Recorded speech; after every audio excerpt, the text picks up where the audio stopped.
नमस्कार साथियों, स्वागत है आपका अपने YouTube चैनल पर। 18 फरवरी शिफ्ट फर्स्ट का पेपर भी दोस्तों यूपी पुलिस का कंप्लीट हो गया है।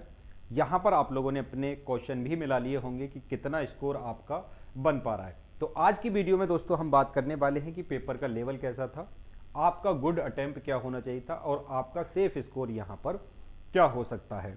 इसके अलावा हम बात करेंगे दोस्तों जो पेपर लीक की घटनाएं बहुत सारी देखने को मिल रही हैं। लगातार वीडियोज आप इसके ऊपर देख रहे होंगे, व्हाट्सएप ग्रुप, टेलीग्राम ग्रुप में बहुत सारी न्यूज आपको मिल रही होंगी कि वहां से पेपर लीक हुआ है, वहां पर संदिग्ध पकड़े गए। लेकिन अभी इस बात की दोस्तों कोई ऑफिशियल पुष्टि नहीं हुई है, अर्थात सरकार ने इसकी कोई पुष्टि नहीं की है कि पेपर कहीं से लीक हुआ। हालांकि बहुत सारे यूट्यूबर इस बात को खुल करके अपने चैनल के माध्यम से बता रहे हैं। साथ ही साथ दोस्तों पेपर में जो संदिग्ध हैं वो पकड़े गए, इसके ऊपर हमने भी एक वीडियो बनाया था, आपने सुबह देखा होगा, जिसमें 142 लोग तो एक ही जगह से पकड़े गए थे। सबसे ज़्यादा लोग अलीगढ़ से पकड़े गए, बदायूं, बरेली, रामपुर, बहुत अलग अलग जिलों से भी संदिग्ध पकड़े जा रहे हैं जो पेपर में सेंध मारने की कोशिश कर रहे हैं। लेकिन दोस्तों अगर आपने मेहनत की और आपका स्कोर ठीक ठाक बैठ रहा है तो आपको बहुत ज़्यादा टेंशन लेने की ज़रूरत नहीं है। हालांकि छुटपुट घटनाएं आपको देखने को मिलेंगी और छोटे मोटे लेवल पे ये पेपर आपको कहीं ना कहीं लीक होता हुआ भी दिखाई देगा।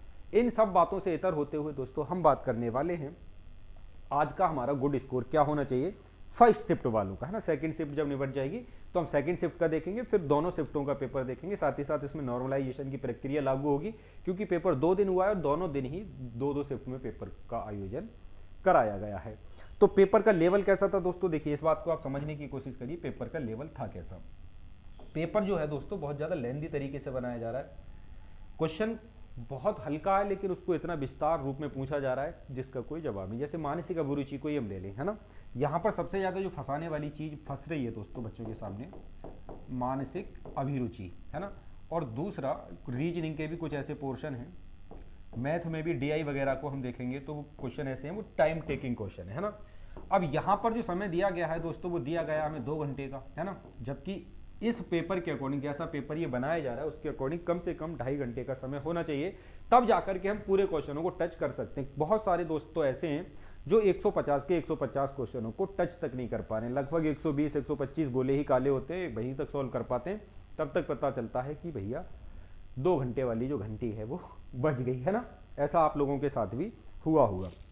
अब मानसिक अभिरुचि इस लेवल की दोस्तों इन्होंने डाली है कि आप उसका क्वेश्चन जब पढ़ेंगे तो आपको लगेगा कि इसके चारों ही विकल्प ठीक हैं, या फिर आपको लगेगा कि सर इसके 2 विकल्प तो हमें बिल्कुल ठीक लग रहे हैं। क्योंकि मानसिक अभिरुचि का मतलब होता है आप अपने तथ्य के आधार पर, अपने विवेक के आधार पर उसका आंसर देते हैं, है ना। वो क्वेश्चन कोई ऐसे तो होते नहीं कि जो आपने कहीं किताब में पढ़ लिया और डिक्टो वैसा ही आपसे पूछ लिया जाएगा।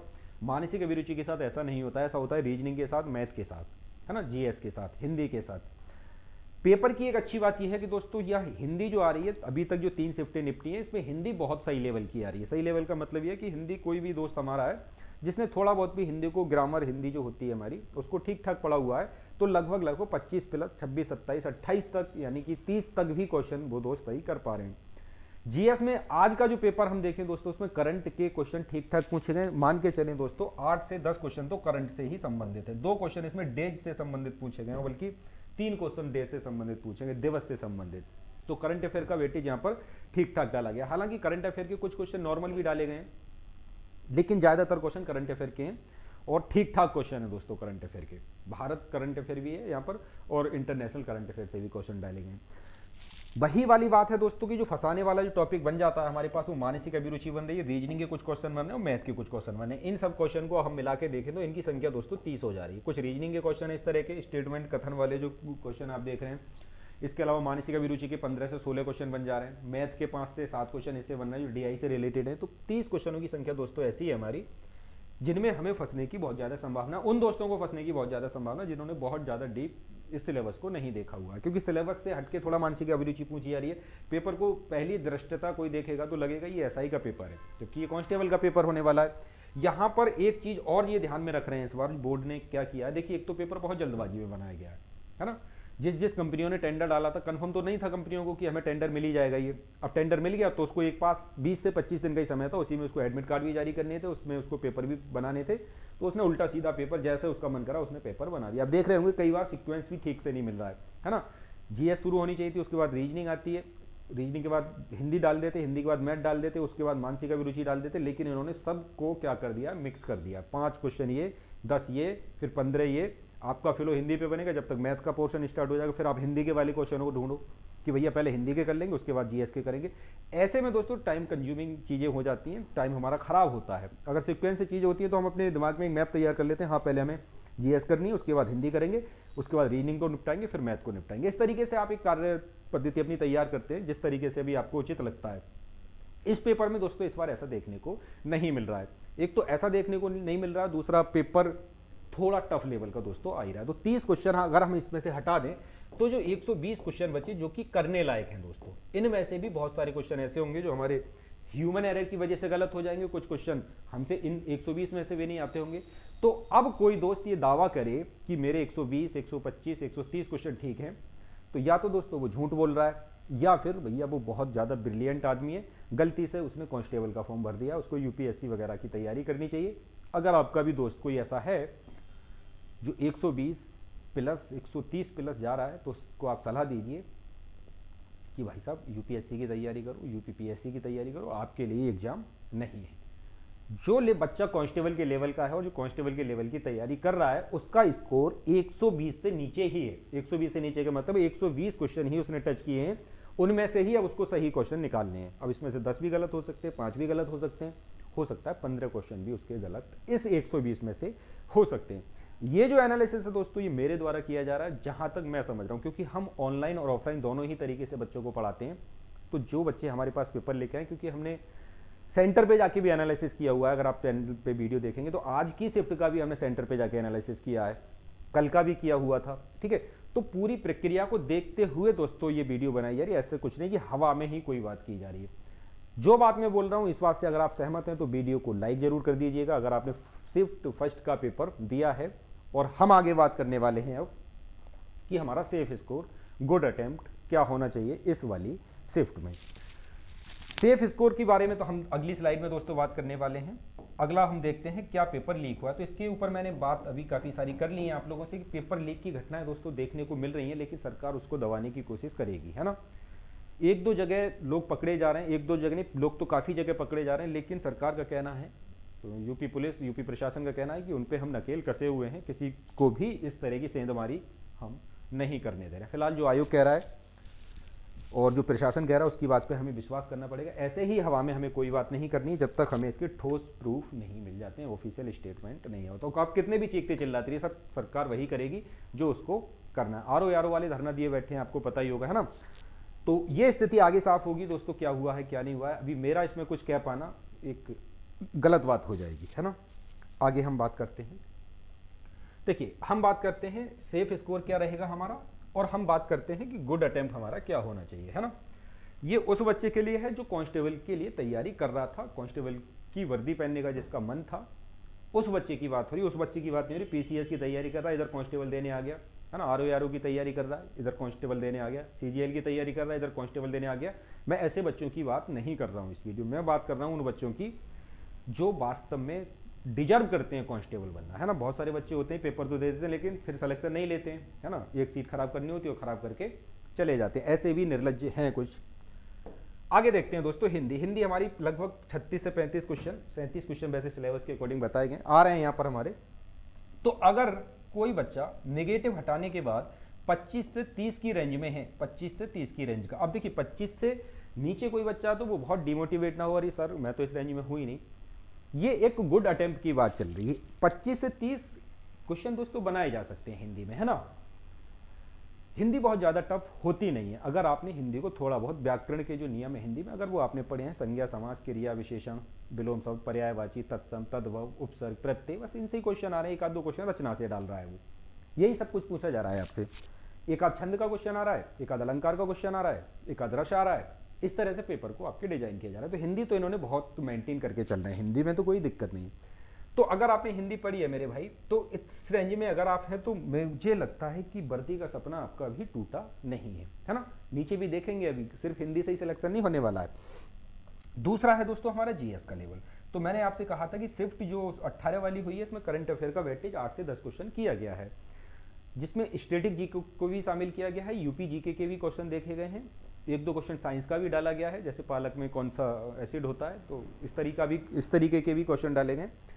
तो अगर दोस्तों आप सिलेक्शन लेना ही चाहते हैं तो दोस्तों ये अटेम्प्ट तो आपको लगभग मेंटेन करना ही पड़ेगा 22 से 25 के बीच में, ठीक है ना भाई। मुझे लगता है कि अगर ये अटेम्प्ट है आपका, इस शिफ्ट फर्स्ट की बात मैं कर रहा हूँ, कोई और शिफ्ट की बात नहीं कर रहा हूँ, सिर्फ और सिर्फ 18 की फर्स्ट शिफ्ट की बात यहाँ पर हो रही है। तो दूसरी शिफ्ट के दोस्त अगर देख रहे हैं तो वो अपनी शिफ्ट की तुलना इससे ना करें, ठीक है ना। मैथ और रीजनिंग के दोस्तों लगभग 70-75 क्वेश्चन है ना, 75 क्वेश्चन है, इसमें 70 नहीं 75 ही क्वेश्चन है। 75 में से दोस्तों चलिए मैं हटा देता हूँ कि 5 क्वेश्चन सर आपसे मानसिक अभिरुचि के नहीं हो रहे हैं, 5 आपसे मैथ के नहीं हो रहे हैं, है ना, 5 आपसे रीजनिंग के क्वेश्चन गड़बड़ा रहे हैं, आपने छोड़ दिए या फिर आपसे गलत हो रहे हैं, कुछ भी है। उसके बावजूद भी दोस्तों 15 क्वेश्चन निकालने के बाद हमारे पास लगभग 50 से 55 नंबर का स्कोर बच रहा है यहाँ पर। तो आप मान के चलिए किसी भी कैटेगरी से बिलोंग करते हैं आप, तो आप इस जोन में दोस्तों, इस जोन में हैं, तो मुझे लगता है कि आपका सिलेक्शन हो जाना चाहिए।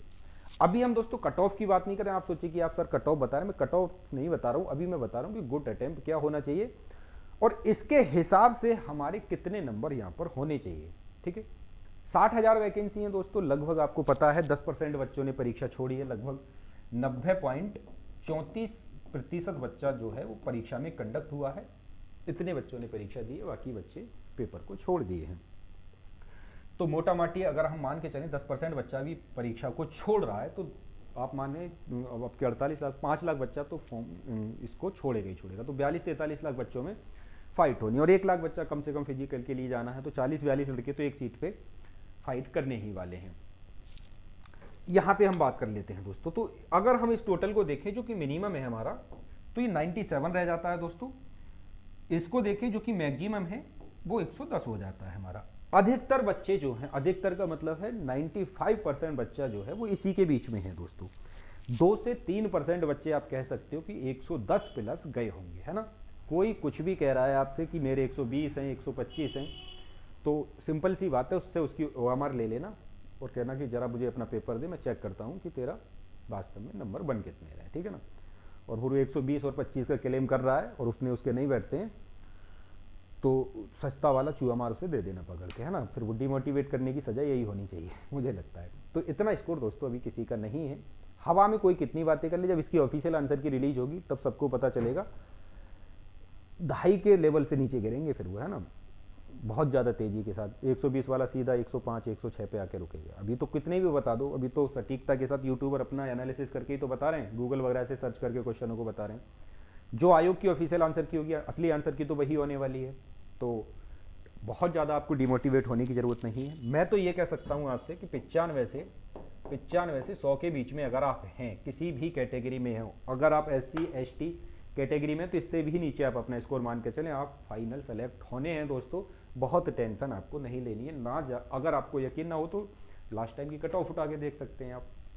इसके अलावा अब हम बात कर लेते हैं कैटेगरी वाइज। बच्चे कहते हैं कि सर आपने तो एक रैंडमली बता दिया इस तरीके से, कैटेगरी वाइज कितना हो सकता है। तो देखिए, आपको पता है जनरल कैटेगरी में और SC कैटेगरी में काफ़ी अंतर रहता है ना। SC कैटेगरी में और ST कैटेगरी में भी काफ़ी अंतर रहता है।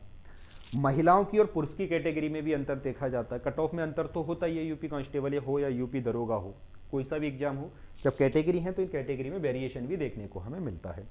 जनरल की कट ऑफ हम कह सकते हैं कि सर 100 या 100 प्लस हो सकती है जनरल वालों की, है ना। जनरल में क्या है कि बच्चे थोड़े ठीक ठाक होते हैं, है ना। अब जनरल में ठीक ठाक बच्चों का मेरा तात्पर्य यहाँ पे ये है, एक अनुमान के मुताबिक बताया जा रहा है कि लगभग 6 लाख बच्चा तो अदर स्टेट से 48 लाख में है। आप समझ रहे हैं बात को सॉरी, 6 लाख बच्चा अदर स्टेट से है, तो वो अच्छी तैयारी वाला ही होगा दोस्तों। कोई राजस्थान से अगर एग्जाम देने आ रहा है तो उसकी तैयारी अच्छी ही होगी, तभी वो राजस्थान से एग्जाम देने आ रहा है।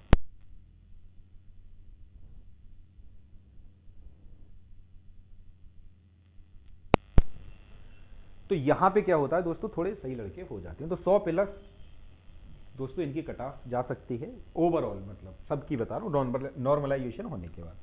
OBC का मान के चलें आप दोस्तों 90 से 95 के बीच में, इसी बीच में कहीं ना कहीं कट ऑफ आपकी रुकनी चाहिए, है ना।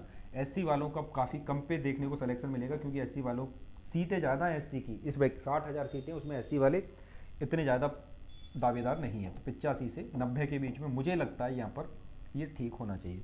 ST वाले मान के चल सकते हैं दोस्तों 80 से 82 के बीच में इनका सिलेक्शन होना चाहिए। अगर किसी तरह की धांधलेबाजी नहीं हुई होगी तो फेयर तरीके से ये परीक्षा चल रही है तब। महिलाओं की कैटेगरी दोस्तों सेपरेट आती है, अलग अलग कैटेगरी में महिलाओं की कट ऑफ आती है। तो जनरल महिलाओं की कट ऑफ यहाँ पे कम देखने को मिलेगी, यहाँ पे कम देखने को मिलेगी। ओबीसी की जो महिलाएं रहेंगी, ओबीसी की जो महिलाएं हैं उनकी कट ऑफ थोड़ी ज़्यादा देखने को मिलेगी। बाकी एससी और एसटी की जो महिलाएं बचती हैं इनकी कट ऑफ भी कम ही देखने को मिलेगी। यहाँ पे जो कट ऑफ देखने को मिलेगी ओबीसी की महिलाओं की, पीछे भी का भी रिकॉर्ड आप देख सकते हैं। यहाँ पे ईडब्ल्यूएस दोस्तों रह जाता है, तो ईडब्ल्यूएस और ओबीसी की कट ऑफ लगभग सेम रहने वाली है, कोई बहुत अंतर नहीं देखने को मिलेगा। तो महिलाएं आप समझ के चलें, पुरुषों से तो आपकी कट ऑफ कम रहेगी, पुरुषों से तो आपकी कट ऑफ कम ही रहने वाली। पिछली बार ऐसा हुआ था कि 41,000 जो वैकेंसी थी 41,000 वाली, उसमें महिलाओं की कट ऑफ ओबीसी के बराबर, ओबीसी पुरुषों के बराबर चली गई थी। तो महिलाओं में ओबीसी में थोड़ी संख्या ज़्यादा, आप देख भी रहे होंगे हर सेंटर पे लगभग 20% महिलाएं एग्जाम दे रही हैं। तो मेरे हिसाब से दोस्तों ये एनालिसिस है। आप इसके बारे में क्या सोचते हैं, आपके कितने मार्क्स बन रहे हैं, आप कमेंट्स करके जरूर बताइए, जिससे एक और जब दोनों शिफ्ट हो जाएंगी, चारों शिफ्ट कंप्लीट हो जाएंगी, उसके बाद एक कट ऑफ एक्सपेक्टेड जो कट ऑफ होगी उसको निकालने में हमें आसानी होगी, है ना। तो आगे का एनालिसिस करेंगे दोस्तों हम शाम की शिफ्ट में, देखेंगे कि शाम की शिफ्ट का पेपर कैसा है। पहले उसको सॉल्व करेंगे, सॉल्व करके पेपर आपके सामने डाला जाएगा चैनल पे, और फिर उसके बाद हम किसी और निष्कर्ष पे पहुंचेंगे। तो इसका सेपरेट जो वीडियो है चारों शिफ्ट का एनालिसिस करने के बाद फिर वो आपको वीडियो मिलेगा दोस्तों कल, है ना। कल दोपहर तक आपको वीडियो मिलेगा, उसमें स्थिति आपकी बिल्कुल साफ हो जाएगी कि आपकी कट ऑफ क्या हो सकती है, एक्सपेक्टेड कट ऑफ। और बाकी मैंने वोटिंग वगैरह भी चैनल पे लगा दी, पोल वगैरह डाल रखा है, आप वहां जाके अपना पोल भी कर सकते हैं कि आपका कितना स्कोर बन रहा है। आप कमेंट्स करके भी अपने नंबर हमारे साथ शेयर कर सकते हैं। आशा है दोस्तों ये जानकारी आपको पसंद आई होगी। नॉर्मलाइजेशन की अगर दोस्तों बात है तो यहाँ पे नॉर्मलाइजेशन आपको देखने को मिलने वाला है। तो मिलेंगे दोस्तों आप लोगों से एक अगली वीडियो में। चैनल पे नए हैं तो सब्सक्राइब दोस्तों जरूर कर लीजिए, जिससे कि आगे आने वाली जो अपडेट है वो आपसे नहीं छूटेंगी। तो मिलेंगे दोस्तों एक अगली वीडियो में, तब तक के लिए जय हिंद, जय भारत।